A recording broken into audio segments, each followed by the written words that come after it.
Welcome to State and Fig, located in historic La Arcada Plaza in downtown Santa Barbara. Our menu focuses on products that are raised in the state of California, inspired by the flavors of the Riviera. And we are proud to be sponsoring this program. Hello, I'm Twyla Kim. I've been an artist and hairstylist in Santa Barbara for 20 years. I personalize color, design, and precision haircuts for each individual at Sequel Salon in Montecito. I'm happy to be sponsoring Get Conscious Now. I'm attorney Gregory Lowe. I will prepare your trust, bankruptcy, divorce, conservatorship, probate, evictions. All of this I can do at an affordable price and with caring. Thank you very much.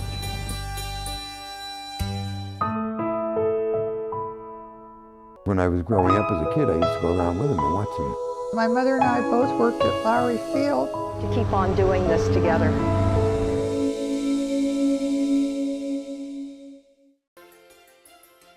Get Conscious Now is proud to be sponsored by American Riviera Bank. It's our bank, and we feel good about it.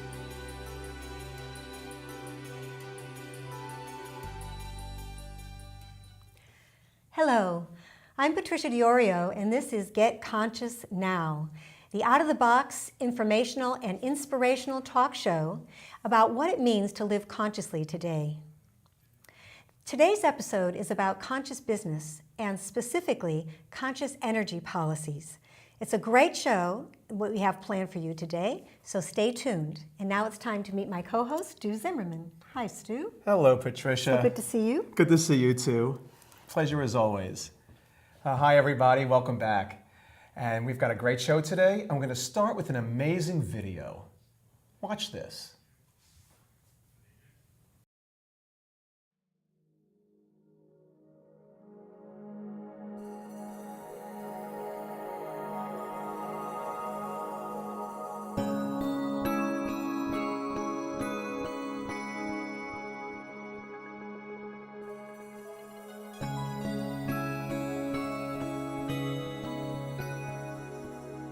Like many people, I derive a great deal of inspiration from my grandchildren.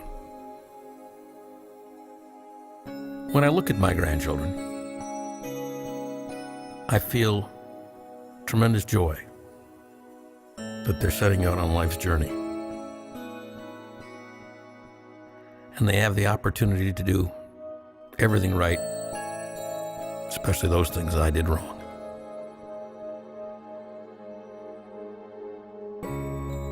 But I also have another emotion. I'm really troubled. I have concern for the world that my generation is leaving behind. I believe they can surmount those challenges. I really believe that they will persevere and survive. They will make the most of it. But I feel very bad that my generation hasn't done a better job. I try not to get caught up in that emotion of feeling like I've let them down. But it's hard not to, because there's so much more to do. There isn't that much time left. And when I look at those children, particularly when I see them smiling or engaged in play, I think to myself, wouldn't it be wonderful if we could experience the joy of knowing we'd passed the torch and it was well lit and burning brightly?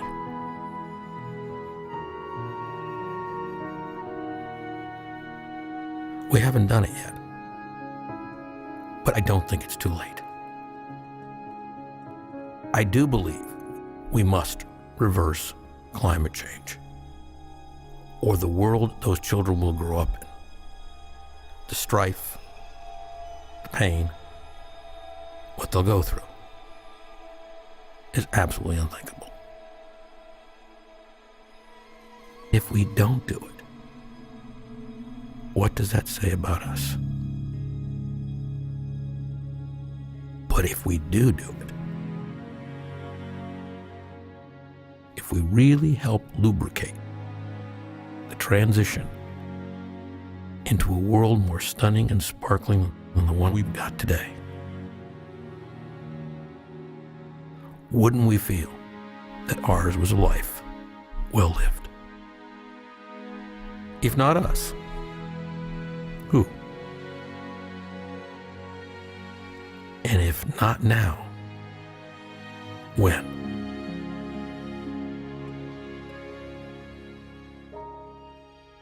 Those two questions are ones we've asked at the World Business Academy since the day we started. And each time we ask it, we get a more humbling iteration of the answer. Business is ultimately the discipline of service. And the service we have to perform at this time on the planet is to create the world I want my grandchildren to grow up in. The reason the business community has to accept this challenge is because business is the unique discipline that makes it possible to ground ideas and make them real. The idea behind the great spiritual traditions is that you can take your role in society, your view of the place that you stand in relationship to the cosmos, and somehow live a better daily life because of it. Business does that as a daily practice. Every day, we're provided the opportunity to literally take concepts, and we get to put those concepts into action so that the physical world we live in is different because we were there. When we do it with conscious love in our heart, we literally are co-creating the world that we want to live in. Don't we all want to create the world we dream to live in?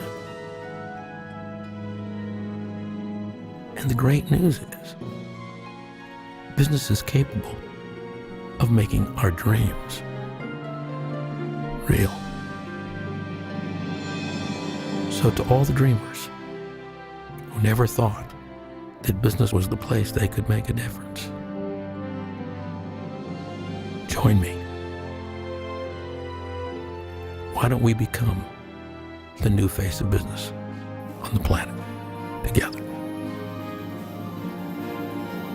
And that's why those of us who understand the enormous potential and the incredible responsibility that business has, we at the Academy believe the future of business is making the future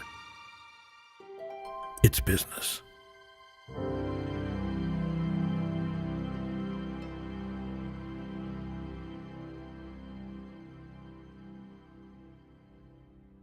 Welcome back, everyone. Wow, what a beautiful video that was. Just gorgeous.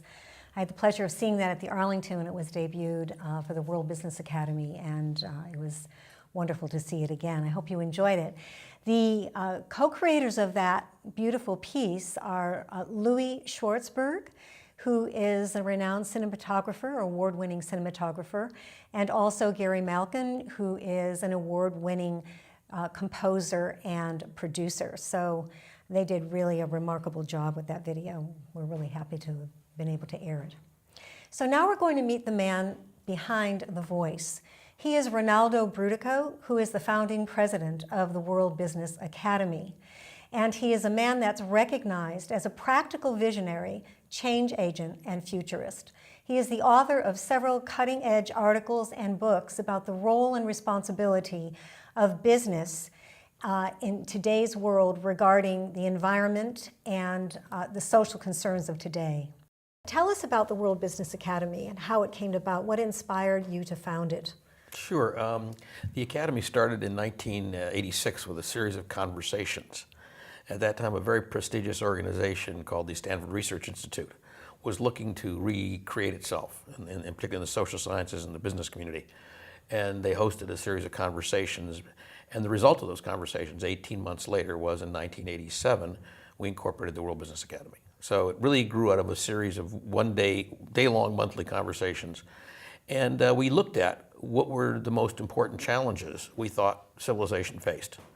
And we concluded that the challenges were ones that business was basically created by business, and that therefore business had this responsibility to create a better biosphere, better conditions for humanity, and we felt that forming a nonprofit to do that was the next step. Great. Yeah.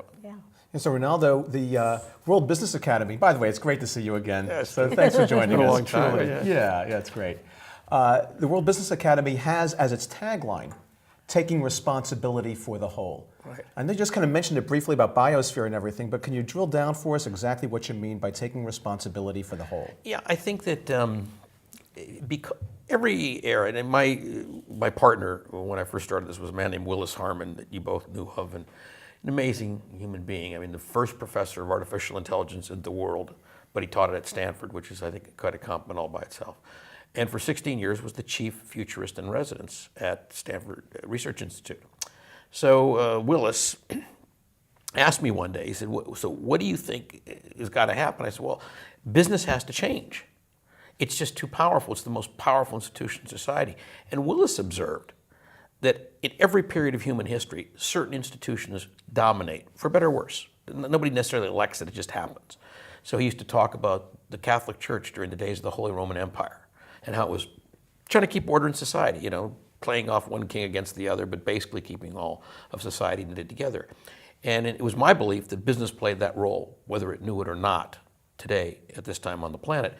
And therefore, like the church back in the days of the Holy Roman Empire, the business community has a responsibility, that's not optional, a responsibility to create a better human existence and a better planet. And we haven't done that well. And so we started, and we had this, Willis actually asked me, the instant that it started was when he asked me, so what do you think needs to happen? And I said, well, the first thing we have to do, and I share this with you because the word consciousness appears in all three parts of our founding mission statement, which has not changed since 1986. And it still is just relevant today. Just as relevant today. To shift the consciousness of existing business leadership from that of a predator to that of a steward, because you act differently if you think you're responsible.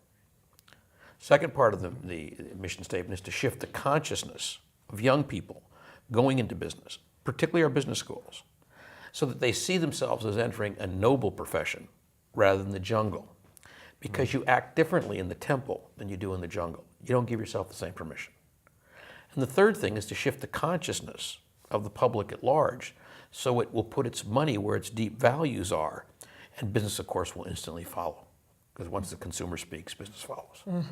So that was the mission that we came up with, and Willis looked at me and he said, so if that's what needs to happen, why don't you do it? And I said, why, Willis? If a man of your intelligence, humility, capacity, ability, commitment, if you would join me, I'd do it. So we shook hands. What did you do before that? What were you doing before that? You were a businessman. Yeah, I mean, and I stayed a businessman after that. I mean, I've never drawn salary from the academy. The academy is my passion. It's not my occupation. I was in those days I was primarily a turnaround specialist. So I was taking companies that were seriously broken and fixing them. In some cases, I was taking companies that were smaller divisions of larger companies that needed to grow and were stuck. And then occasionally I would take a company that was just a standalone company that needed to have my help to realize its dream. And the common denominator in all of them, actually, was that I'm congenitally unemployable, and I know that. So why is that exactly? Because I only do things that I believe make a difference, and that's been my whole adult life. So when somebody, like I had this wonderful relationship with a major bank here, the City National Bank in Los Angeles, and they have a thing called the SAD division, okay, Special Assets Division. It's where you go when you go into default. I think it's really appropriate. It's called the SAD division. Yeah. And so SAD would call me and say, okay, we got this problem, and it's like we've given up if we can't fix it, and we're not going to get our money back, and it's completely upside down, and we're looking at 5-10 cents on the dollar. Can you fix it? And so they would send it to me, and they knew that I was only interested in companies or individuals who were trying to make a difference. So if they sent it to me, I would look at it. Okay, here's what I think I could do maybe, and there's a whole methodology one uses. One looks at a company like that. Usually took me about 30 days to figure out whether or not I could do it. And if I could, I said, yeah, here's what it would take, here's what I would do, and here's how I would do it. And then typically I would do it. That's how I made my living for many years. And then I became eventually a merchant banker. And that started about 1981 when I really decided I wanted to be my own independent force. So the Academy is now focused on primarily on the environment with a new project, or comparatively new project, called the Safe Energy Project. And this was one of the reasons why you had Deepak Kaman to do the fundraising events for the Safe Energy Project. Could you tell us about that? Yeah, although it's not quite correct that it's primarily involved in it. It's with many things in the Academy, we have so many different departments that at any particular time, one is more visible than another. But the last book we cooperated with, we just did a joint book with the Club of Rome less than a year ago on redesigning the euro that was requested by the President of Europe, which went to him literally a year ago, less than a year ago. The Club of Rome? Yeah, the Club of Rome was our affiliate now. And because one of our fellows is Bernard Lettier, who is the father of the euro. One of 4 people who invented the euro. So and if you look at our literature, I wrote several articles around then, and then we ended up writing the foreword to that book and whatnot. So we have different, but here in the United States, no one was really paying attention to that book or that particular discipline because we're not into monetary theory right now the way the euro's been re-examined over in Europe. But that work, our monetary theory panel has gone on for 20 years and will continue on. The Safe Energy Project is an offshoot of of an energy task force that we formed, I'm going to say 15, 16 years ago now. And so during the course of doing that, we released a book 8 years ago that was a major piece on renewable energy. In fact, 8 years ago when we released that, we came to the stunning conclusion that the number one thing you could do to reduce the impact of foreign oil in the United States was to change the CAFE fuel standards. And I doubt that the president read our book, but that's what the president did, and it has caused our imports of foreign oil to go almost to zero at this point. So that book actually, and I recommend it highly, it's still very topical. It's called Freedom from Mideast Oil. In any event, so but the energy work became more important because of the urgency of the time. So we started doing a lot of work on climate science, which I'd be happy to discuss if you want. And we've published extensively on climate science now for about 8 years. And out of that came a realization that the business community had to get involved because the planet was baking. I mean, to the point of weather weirding is nothing compared to what you're about to see, as bad as it's been. People have no idea, and how fast it's coming is going to shock people. It snowed 2 days ago in Louisiana. Okay, so people don't realize how dramatic this is. It froze literally in Georgia 2 days ago.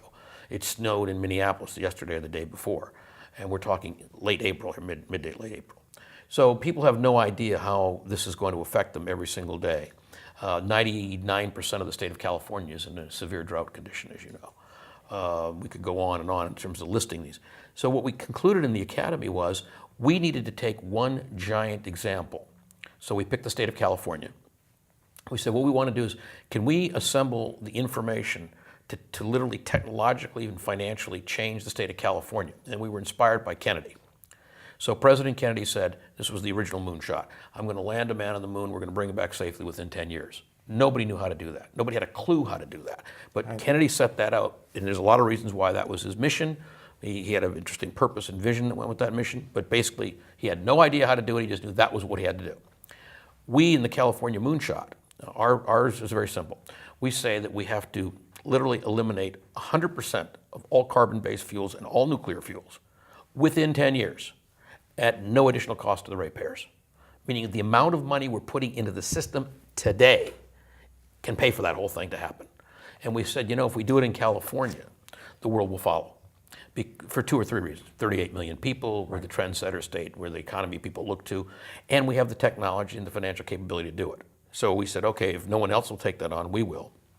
And we began to do it. And in order to do that, we started by a little over almost a year and a half ago now, we started by attacking the San Onofre nuclear power plant, which is now offline. And then one thing led to the other, Diablo Canyon, other things have come out of it. So let's slow it down a little bit because you've said a lot here, okay? And so first of all, congratulations on your efforts in helping to close the San Onofre nuclear power plant. With a lot of other people. We had some great environmental friends of the earth. We had a lot of good environmental help.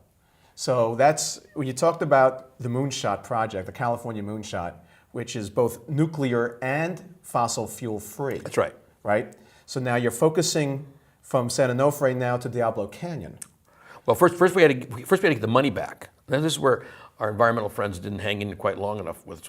We really had to tackle as business people all the money we had spent as Californians on that plant since the day on San Onofre. Yeah, it was shut down, and they were still charging us $83.5 million a month when it was shut since January 2012. They was who? SoCal Ed? Yes, yes, and to a lesser extent, San Diego Gas and Electric. So a deal got cut. In January 13th, the commission announced they were going to give us a refund of $94 million. Out of how much? Yeah, right. That's my point. $94 million, right? It's like a little over 1 month. And so I went to see the president of the commission, and I saw some of the commissioners, and I said, the only way to describe this is, help, there's a robbery in process, and you're supposed to be the cops. $94 million is not going to ever stop anybody from doing something wrong. It's rewarding them. And they asked me how much you want. I said, I want $1.5 billion. That's what I figure they took, at the very least, that they have to return. And if they don't return it, all you're telling people is to get away with thievery. And good business is they're going to have to compete with bad business. So good business wants a fair profit. It doesn't want to create an egregious profit. So long story short, we just got it all revised, and the commission adopted a decision, and Edison has agreed to it, and it's been filed, and it's $1.4 billion. So how is that reimbursement going to happen? Well, they asked for 10 years, which I think is fine, but it's going to happen in the form of a 10-year rate reduction rebate to every ratepayer in the state of California, Southern California. Pacific Gas and Electric is not affected. They'll have a similar opportunity when we close Diablo. Mm-hmm.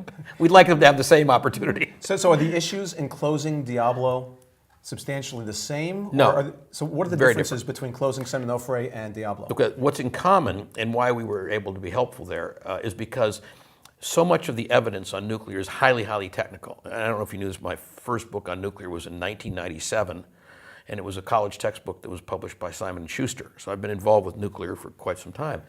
And the technical side is always very tough with nuclear, because you got to really get into a lot of very, very, very specific physics and a lot of other sciences. So that was one issue. But the other issue that really always seems to slow down environmental friends of ours is the numbers. And what they do both at San Onofre and Diablo is they throw massive blizzards of numbers that don't make any sense. But if you don't know numbers, you don't know they don't make any sense. I remember submitting a piece of written testimony in which I said, given my credentials and my degrees, and blah, blah, blah, blah, don't feel bad, commissioners, if you don't understand it, because this is gobbledygook. One of the commissioners, I said, gobbledygook? I said, yes, gobbledygook. Nobody in any company I've ever run would be allowed to give me these numbers and keep their job. This is either this is unbelievably incompetent, which I didn't think was the case, or intentionally misleading, which I did think was the case. Trying to throw a little wrench in the machinery. And having it be so complicated, gobbledygook, that they just wouldn't even question it. That's right. Yeah. So you don't have a legion or platoon of your own lawyers and accountants, so you have to sort of work with what they give you. In the case of Diablo, the major issue there, in San Onofre, it was defective parts that were illegally purchased, and they lied to both the Nuclear Regulatory Commission and to the state of California about the parts, the steam generators, which we can talk about if you want. In Diablo, it's actually much worse than that. Diablo Canyon is sitting on some of the worst fault lines in the state of California. And they knew that when they built it. They did, and they found two more since then. It's seismically the most unsafe reactor of the 100 operating in America today is Diablo Canyon. So Diablo Canyon needs to close because it's sitting, in fact, the offshore fault line, this is an actual true statement, along Diablo is called the Cascadia Fault. That fault line is a subduction fault, which means that when it goes, it creates a tsunami. So it's exactly what happened at Fukushima. It's a subduction fault at Fukushima. That fault line is straight off the side, and there was a CNN report 2-3 weeks ago that it's capable of a 9-point Richter scale earthquake. Wow. So you're sitting here with a nuclear reactor in virtually identical condition as Fukushima that should never be allowed to operate, which was built wrong the first time, by the way. They literally built it backwards because they had the plans upside down. Did you know this? No. Yeah, they tore it down and rebuilt it a second time. Oh my God. Yeah, because they had it wrong on the plans. They had to reverse it. Yeah, you can't make this stuff up. You really cannot truth is much stranger than fiction. Yeah. So in the case of Diablo, you have two issues that are really key. One, it's seismically unsafe.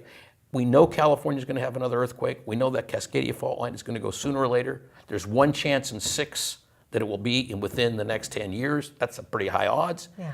And the second thing about Diablo, which is really even worse, is that every single day, Diablo is off-gassing, like every other nuclear power plant, toxic amounts of strontium-90 and other radioactive isotopes. And so we completed the study the Academy just did on Diablo.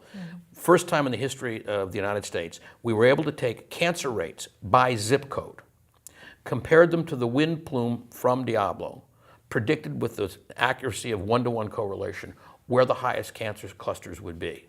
So if you're living 15 miles downwind of Diablo, you shouldn't worry about selling your house. Lock the front door and get out. If you can sell it, God bless, but get out. And for people in Santa Barbara, we're about 95 miles south. So it doesn't get it. Radioactive isotopes are slightly heavier than air, but they are heavier. So they fall off over time and distance. But we get all of our tomatoes from, but a lot of our tomatoes from Santa Maria, which is very much in the zone. So it's not only does it affect the people living there, which it does, but all the agriculture that's grown there is similarly affected. And if you want, we could go on at great lengths and I could show you charts of how much strontium-90 pollution exists, et cetera. Well, it's interesting because I had an opportunity to read the article that was in the news press on Thursday. This Peggy Berenstein, who is the public health official for SLO, for San Luis Obispo, completely rebutting the report that you had done professionally. Let me tell you what rebutting is. Rebutting is when I put out fact A and you put out fact B and they disagree. Denying is where I put out fact A and you put out, I don't agree with fact A. That's not rebutting. Right, that's true, right. Refuting. Yeah, she basically... Well, they use rebuttal in the paper. I know, but it's... Okay. Thank you. Yeah. The prosecution rests. Yeah. She's guilty as charged. No, she did me a favor. Penny, it's Dr. Penny, I forget her name. Peggy. Berenstein. Something like that, yes. And she did us a favor because in the 40 years since we started talking about Diablo, in the 29 plus years since it started operating, we've never had a public health hearing, ever, on the health effects of Diablo. Isn't that stunning? Yeah. It's creating radioactive isotopes, we know that, and no one's ever bothered to look at the health effects, including San Luis Obispo County, of which she's the chief health officer. So we said, fine. I don't know if you saw my press release that day. I said, great, let's have a hearing. Yeah, I did. Let's have a public hearing. Let's see if this is true or not. If it's true, how could you not have a hearing? And if it's not true, I'll be happy to stand by our data because the guy who we hired to do our study, Joe Mangano, has 32 peer-reviewed published articles on this exact topic. So he's like the leading guy. How did you find him? Because I've worked with Joe before with radiation and public health policy. So what are the local residents saying? I mean, are they aware that the cancer rates are climbing? They weren't yet. They weren't, and that's the whole thing. In fact, I would love to see Hannah Beth Jackson or Donis Williams hold public hearings in San Luis Obispo so that people down there can come and talk about it. I was on the Drive Time show, Catherine and Gary's Drive Time radio show here, and she said, well, does that mean that people shouldn't be living there? I said, yes, that's what it means. Wow. We're talking about something extremely serious. When you're talking, and by the way, if you didn't see it, I'll be happy to furnish it. You can put it on a website.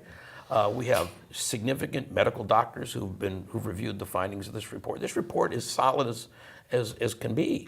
And so we want to have that hearing. I can't wait to have that hearing. Well, why would she, if she's the health officer, I'm assuming that a health officer would be concerned about the health of the people they represented. Why would she refute it? What is it for her to refute it? I don't think it's refuting. I think it's contesting. Contesting? I think that San Luis Obispo gets a tremendous amount of money from the nuclear power plant. Oh, it's a big employer. It's a giant employer in town. There it is, yeah. But I got a better question. Why did the health officer wait for us to do the study to have it even look at it? And by the way, she hasn't done a study of her own. I find that fascinating. She's saying, I don't like their study. Okay. And by the way, do you know she gave 2 reasons why she didn't like her study? I want to report them to you. One was she said it wasn't age adjusted, and in fact it was, and it says it was, so I guess she didn't read it that carefully. And the second one she gave, which was really specious, she said, we reran it with all the zip codes and the study results weren't the same. That's right. The study results are not the same. If you're downwind, you get cancer. If you're to the east, you don't. We actually sampled zip codes to the east of the plume, and they're normal, which is what they should be. Because it's further evidence that it's not when it's abnormal under the plume, then you've got a problem. So, and when you're going zip code by zip code, you're getting a level of precision where we can say, look, the cancer clusters here, low birth weight children, childhood leukemia incidences, we've done thyroid, we've done all these different cancer clusters, and we say, that's abnormal. I'll give you one other statistic that she should have looked at. We've had the good fortune of a nuclear power plant called Rancho Seco that went dark. Dave Freeman realized it was damaging, became a huge, the guy running it, Sacramento Municipal Utility District, SMUD. Dave Freeman was running it. He began to realize these things are killing people. He decided to close Rancho Seco. He did. And Rancho Seco went from before it was operational with below normal cancer rates to extremely high cancer rates, and 20 years later, they're back to normal. And we've got all the charts. We've got all the epidemiological data. So we can prove conclusively now that when you start one of these things up, the cancer rates jump. And when you shut them off after 2-3 decades, they come down again. Because strontium-90 has a half-life of 29 years. Now, the reason they do this, and the reason why the Nuclear Regulatory Commission puts up with this, is because there is no way to operate a nuclear power plant without creating strontium-90. Let me just tell you one other thing. So what you're saying is there's 100 nuclear plants around the country here. All of them are leaking strontium-90. Not leaking, emitting. Emitting, Intentionally. Intentionally emitting. Now, when President Kennedy in the last thing he did before he was assassinated, in July of '63, Kennedy unilaterally ceased above ground nuclear testing. He said, we're not going to do it because we're killing our own people. We just figured it out. And what he was talking about was strontium-90. And what he was looking at was a test exactly like we did with Joe Mangano to check the implications of strontium-90 on cancer clusters. They did it with what's called the baby T study. He got Russia, China, France, England to all agree within 3 months when he showed them the data, all of them stopped, and he signed the above ground nuclear test ban treaty literally 3 weeks before he was shot. It was the last major thing he did. Well, once he did that, the level of strontium-90 started coming down, until early 70s, when we started turning on nuclear power plants. And now the strontium-90, the ambient levels of strontium-90 in the United States as a whole are now above where they were when Kennedy stopped testing. Meaning 100% of the benefit of stopping above ground nuclear testing has been eliminated. That's how crazy strontium-90 is. Now, in case you think this is a somewhat outrageous statement to make, because I'm basically accusing people of murder, right? I mean, I'm not sugarcoating this. I've been making this statement in books as old as the one in '97 that Simon & Schuster published. I've made it in endless articles. I've made it in the book we did 8 years ago. I recently did it again in another publication. And I never get challenged on the substance, ever. I've never had one footnote in any of my books ever challenged by the industry for accuracy. All they say, well, that's junk science. Okay, what's real science? Cancer's real. Strontium-90 is real. There is not a scientist on the planet that doesn't tell you that strontium-90 is one of the most toxic radioactive isotopes known to human. And there are only 2 sources on the planet Earth of strontium-90. You ready? One's above ground nuclear testing. We don't do that anymore. And the only other source is nuclear power generation. That's what we're up against. It's stunning. So if you're successful in closing Diablo Canyon, how long do you think it will take before that happens? Well, first of all, it's going to happen almost certainly within 8 years because I don't think they'll ever be allowed to be relicensed again. As far as being successful, the problem we have with Diablo, we do not have the right under the Nuclear Regulatory Commission's rules to bring a suit or an action, they say, to close it. In other words, there's a thing called federal preemption. So they're blocking us from raising these questions with the commission itself, these health questions. We have a couple of ideas, however, that we will be pursuing in due course to try and see if we can challenge that. Someone asked me, what's that like? I said, well, do you remember Star Wars? And they said, yes. I said, well, remember the Death Star? Yeah. Because there's one portal we had to put the torpedo through. That's what we're going to be shooting at with the NRC. I hope we've identified the correct portal, but we do have some surprises coming for them shortly. And I'm hoping that we can bring them to their senses. However, even while we're fighting that battle, which we will continue to fight, it gives us the perfect time to talk about the California Moonshot. So if there's any question of health, and I hope the hearings will happen soon, clearly we know fossil fuels are deadly. The planet's baking. We know that. There's no rational counter-argument to climate change right now. Consequently, if Diablo and San Onofre give people the opportunity to say, hey, wait a minute, if we're not going to do it with nuclear, which there's no question we shouldn't, And if we're not going to do it with fossil fuels, what can we do that will produce 100% green energy and do it without creating any greenhouse gases? And the answer is we have the technology and the financing to do that today. The only thing we're lacking is will. That's it. The will. The will. It won't even cost us extra. In fact, it'll make us money. We'll make a ton of money doing it. So what role can the state government play in this? A lot. That's who we work with mostly. We work with the California Public Utilities Commission. They've been, I'm surprised at how receptive they've been to us. They've really encouraged us. So the California Moonshot now is going to be part of the what's called the long-term power procurement hearings. They were originally set to happen in September. We've had our first meeting, but it looks like it's going to get put back till November. Could be as late as January, February, because it's taking longer to mop up the refunds on San Onofre. And the commission wants to mop those up before it goes to the next set of hearings. But those hearings are formally already docketed, and we've already been formally asked, and we are participating in them. And we've already submitted actually 20 witnesses that we'll be bringing in front of the commission on that subject. We also started working with CAISO, which is the California Independent System Operator, who's responsible for the entire electric grid in California. Those people want us to create solutions that are distributed. Again, if you remember Enron, the way they caught this state was because there's 2 choke points between Northern and Southern California. Block either one of them and the whole state comes down, which is what they did.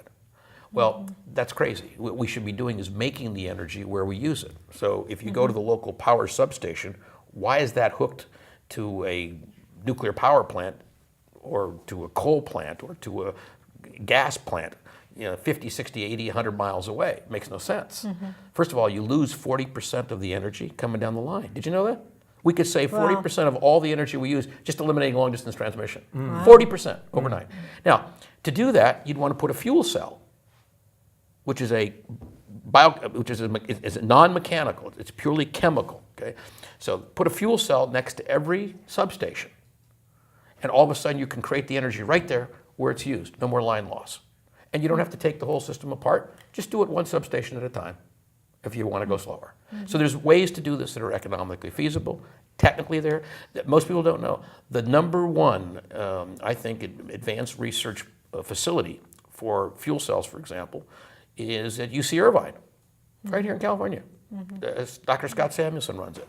And he'll tell you right now, instead of putting a turbine generator in with natural gas and making unbelievable amounts of noise, or bringing the power in from the desert, which again, line loss, you could put that same fuel cell right in the middle of Ventura and you wouldn't even know it was on because it makes no noise and it has no greenhouse gases. So what about solar and wind? Fabulous. And in fact, what we say is, see, the problem people say about solar and wind is they're what's called intermittent. So what do you do with solar at night is the joke. What do you do with wind when it stops blowing? So the theory was you couldn't use it for base power. However, if you take either solar or wind, and wind's preferable, and we also have a third one, we have geothermal. Okay, and if you take the energy 24/7 at the base of the windmill or at the geothermal site, and you turn it into hydrogen right there, hydrogen then stores the energy and is what you put in the fuel cell wherever you want it. Right. So it's a natural solution. So it all goes back to the fuel cell. Yeah, it all goes back to, well, no, it goes back to hydrogen. So, and don't forget, hydrogen, people don't realize, hydrogen to humans is like water to a fish. 75% of all the elements in the world, in the universe, are hydrogen. It's that common. And it's because it's the first element on the periodic table. It's the simplest element known to humans.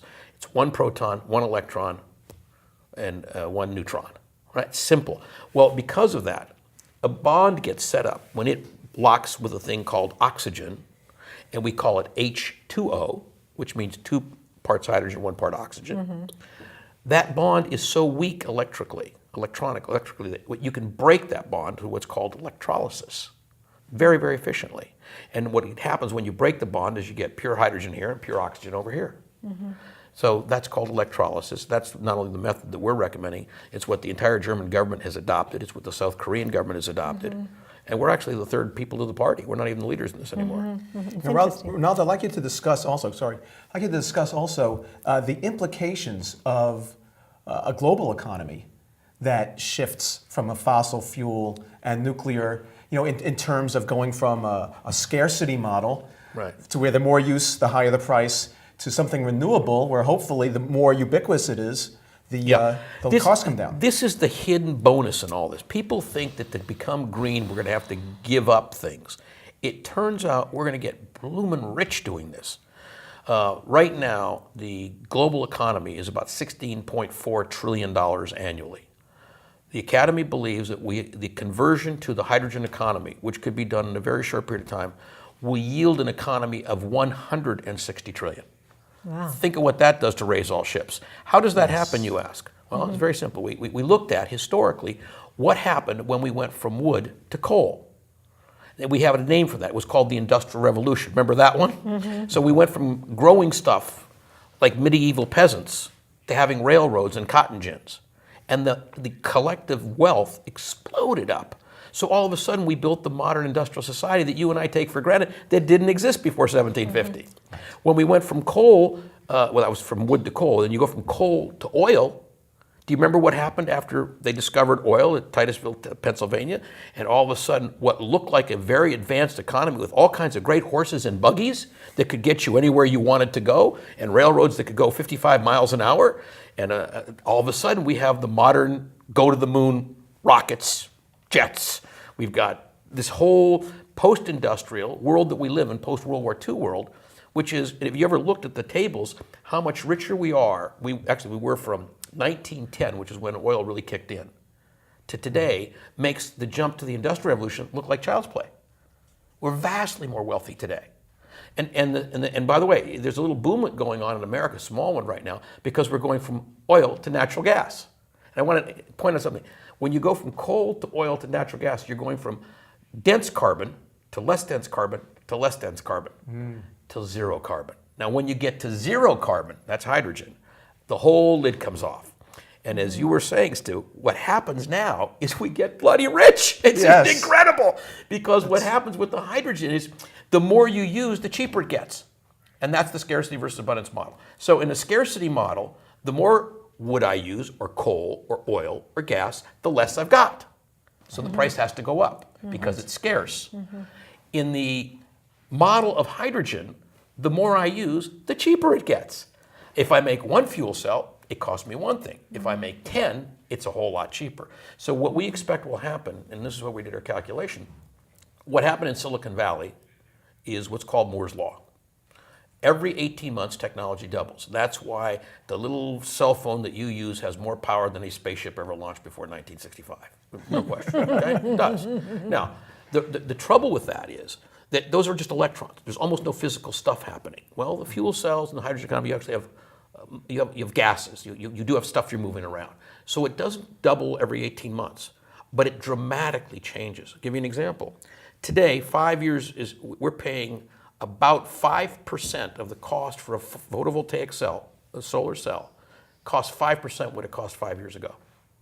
If you look at a windmill today, a windmill on a per kilowatt hour basis costs about a fifth of what it cost 5-6 years ago. So that drop-off is already occurring. The Germans are pitting their whole economy on this, by the way. The Germans have decided they're going to tap North Sea wind, your question, turn it into hydrogen, and create a hydrogen economy. So what is the cost going to be for our utility bills then as a result of this? Well, actually, they should go sideways or down ultimately. Sideways or down, what a concept.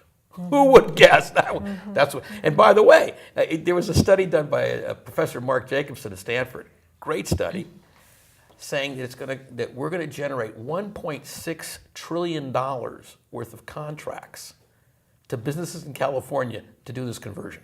That is not chump change. Everybody should want a piece of that action. Yeah. And the ultimate bill you'll pay as a ratepayer will be less than what you're or paying. certainly not more than you're paying. So California will be a role model for all the other states. That's exactly right. Yeah. That's exactly and the oil companies will probably be fighting tooth and nail every step of the way. Absolutely. Absolutely. You know, I was reading on your website the other day, I was blown away by the live statistics that you have on there around the top 5 oil companies. And how much was it? $564,000 every what? Minute. Every minute, generating $564,000 through That's amazing. Oil. It's stunning. That's a scarcity economy. If you got it and they got to have it, you could charge whatever you want for it. Yeah. We're old enough, the three of us, to remember when oil was $20 a gallon, $20 a barrel. Yeah. Right. We remember that. Yeah. What happened? Yeah. There's supposedly more reserves of oil today than when we were kids. But for some reason, it's $103 a barrel today, not 20. It's called greed. Greed and scarcity. And by the way, I'll give you one more that you'll find interesting. I'm hoping and praying, I've met with the top officials at Edison, for example, that they'll get smart. Because if the utility companies continue to fight this trend, they're going to find themselves in a death spiral, meaning they won't be able to build anything that we will pay for. And they'll go out of business because all their equipment will be amortized. And the proof that this is so, in Germany today, by the way, the utilities fought photovoltaic, which means billions of dollars of solar cells got put on California roofs that the utilities didn't get a penny for. They completely missed that one. Well, in Germany, the utilities, like here, fought it. So here's a statistic.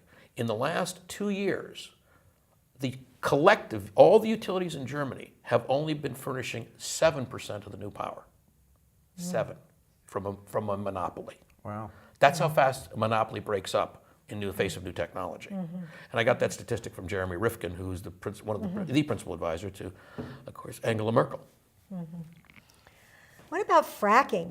Terrible. I mean, there's so Sign much the that's petition. going on. Sign the sign the petition. petition. Sign the petition. Sign the petition, people, in front of Trader Joe's. Just So aside from go there fracking and being for another it. way to extract more oil from the ground, what exactly is it doing from an environmental standpoint? I mean, there's be implications for that too, let alone all the water that it's wasting. First of all, methane is far more deadly than CO2 on initial release. But depending on the concentration, methane can be 20 to 40 times more heat generating than CO2.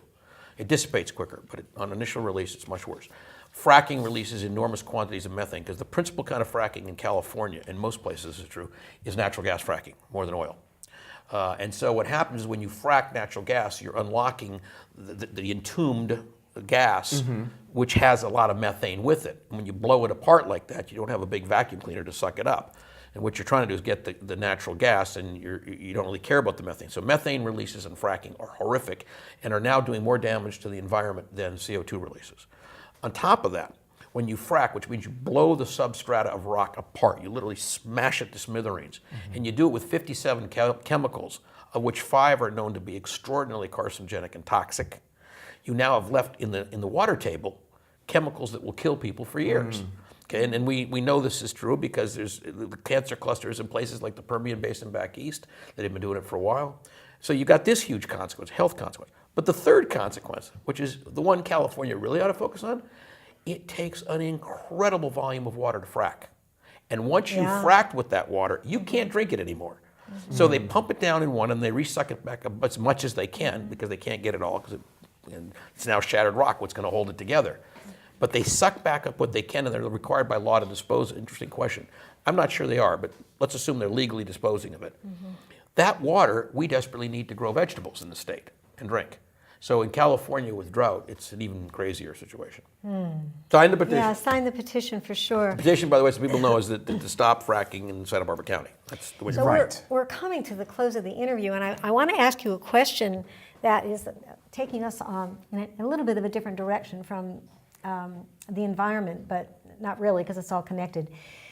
What we're talking about here with the World Business Academy and how I perceive it is really practical consciousness, right? Practical consciousness. But when you look at it... Applied consciousness. Applied consciousness, yes. That's right, applied consciousness. But when you look at consciousness from the standpoint of, the spirituality and knowing who we are and all of that, how does the Academy address that? Well, first of all, I think everybody at the Academy would agree with the statement that you really can't change anything but yourself. Okay? The only change you can actually do is internal. We were talking about that this morning, Stu and I. Yes, we were. Okay, but when it's astounding, I found, that when you start changing yourself, how things all around you start changing too. That's right. Yes. Exactly. So that's the... I think Max Planck said that. Yeah, and he would, because probably Niels Bohr as well, and a few others quantum physicists. Sure, absolutely. But I think that from the Academy's point of view, I think that, I'm not bashful saying, our work is inherently a spiritual discipline. I think that if you see what business does at its core, as I said in that video, we translate the etheric, the world, the plane of ideas to the material, the etheric plane to the material plane. We bridge it. So we take concept, we make it real. Before the first car came down an assembly line, Henry Ford had an idea, mass production. Before anything that you see, this table, anything you see in modern life, somebody thought about it first. So the way the Academy would look at it is we see consciousness as the tap root that we're always trying to figure out how to better translate into the material forms around us. And I think that would happen in a more stunningly effective way if greed did not distort the transition. And business, you make a lot of money if that's what you're after. That shouldn't be the reason, but it is. And I think too that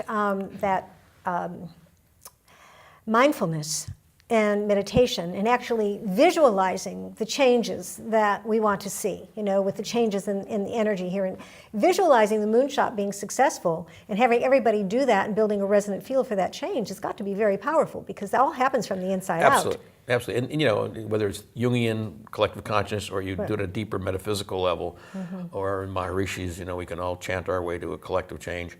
However you want to hold that, for me, I believe very, very strongly that if we are capable of consciously holding how we will choose to be, then we will see it. Yes, I agree with you. And that's what the video says. Yeah. Right. Beautiful. Well, we certainly hope that everybody can visualize this California Moonshot as a living, reality, and let it be now. Lower utility bills for all. Yay! Exactly. And it'll be the first in the world, correct? Yeah. You can give us a quick pearl, couldn't you? A pearl of wisdom. If you had a pearl of wisdom to share with us today around this conversation, short and sweet, what would that be? If not us, who? If not now, when? Great. Okay. Thank you so very, very much, really. Ronaldo, really thank you so much. That's great. Yeah, thank you. And now it's time for Stu's Views. We've been talking a lot about conscious business, and we've been talking about bottom lines and that kind of thing, because we all focus on them every day. And we all focus on what we call this P&L. Well, I'm really inviting in, from a Get Conscious Now perspective, to consider the real P&L that all of us have is peace and love. Now, I'm sorry if it sounds like it's something out of the 60s, man, and smoking weed and stuff. But no, actually, when we really boil down to it, isn't it true? Isn't it true at the end of the day, if not the beginning of the day, that we really kind of, just what is it that makes my heart sing? What is it that can make my life both peaceful so I can actually have a good night rest and enjoy the rest of the day? And isn't that why we go and slave and do all the things we do every day and accumulate the financial wealth? Just because at the end of it, we think we're going to love our lives more and treat the people that we love and care for, our family members, our kids, relatives, what have you, our friends, and treat them better as well, just by virtue of having all this extra energy available in the terms of money. And let's not forget here, money is an energy. That's why it is called a currency, okay? And so we are that as well, because ultimately we are these energy beings. We're either up, we're down, we're high, we're low, and the idea is to have this sense of happiness and fulfillment, which either comes with a sense of vitality, which is kind of like the L part, the love part, or the P, and just kind of, oh, gosh. Yeah, it feels good just to rest in the moment and have that be the P, the peace. So that's really what I'm inviting in for you to look at today, is what your bottom line is, whether it's, and how you spend your energy. So I'm really inviting you to take a look at that and see what you can do every day. Ask yourself, how can I improve my P&L today, my personal P&L? How can I have more peace and more love in my life? And with that, I thank you. And now it's time for Quantum Quotes. Patricia? Thank you, Stu. I was amazed in doing research for this show to find the perfect quote for conscious business. And you would really be surprised to see how many wonderful quotes there are online around conscious business.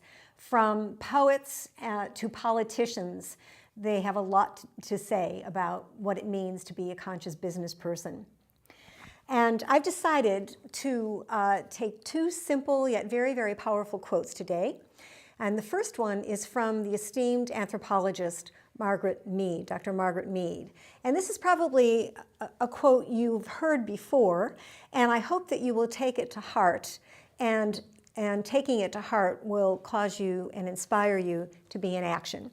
So she says, never doubt that a small group of thoughtful, committed people can change the world. Indeed, it is the only thing that ever has. I'm going to say that again. Never doubt that a small group of thoughtful, committed people can change the world. It indeed is the only thing that ever has.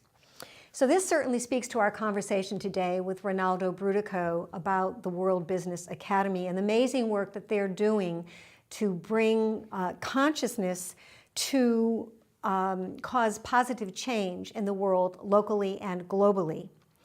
And for many years, Ronaldo and his team have been behind the scenes working, developing a very strong foundation for bringing consciousness to the business community. And now they're expanding. They're expanding to include larger communities. And right here in Santa Barbara, they're making their presence known very strongly. And they're offering these Thursday night meetings, the last Thursday of every month. And if you're interested, I encourage you to give the Academy a call to find out where these meetings are going to be so you can participate.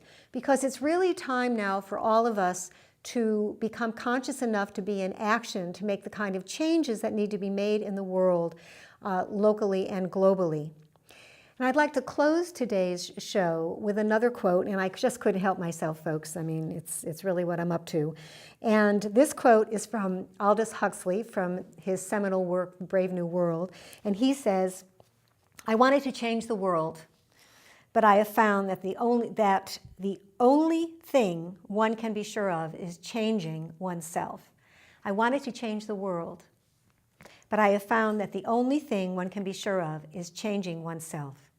So how do we change ourselves? We change ourselves by becoming awake and aware of who we truly are, spirit beings in physical form, with this amazing innate power to create our reality.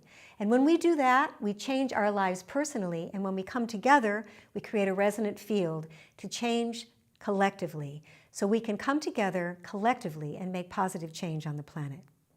Thank you for joining us today at Get Conscious Now. We had great fun. We hope you did too, and that you found it informative. We'd love to hear your comments. So please come to our website at getconsciousnow.com and let us hear from you, or find us on Facebook and friend us. And if you missed any part of the program or any of our programs, you can come to youtube.com/getconsciousnow to catch anything you may have missed. Thank you so much for joining us today on Get Conscious Now. It was a great show, and we have many more planned for you in the future, so be sure to tune in every Sunday night at 8 o'clock for Get Conscious Now. Thanks for watching.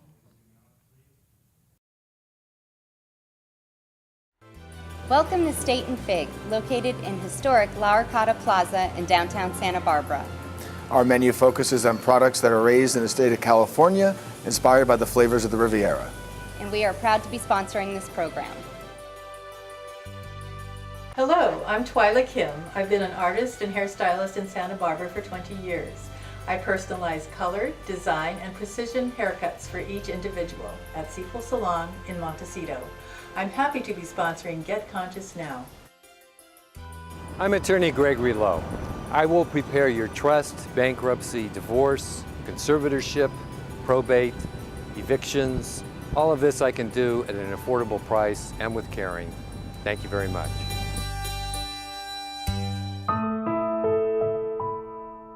When I was growing up as a kid, I used to go around with him and watch him. My mother and I both worked at Lowry Field. To keep on doing this together.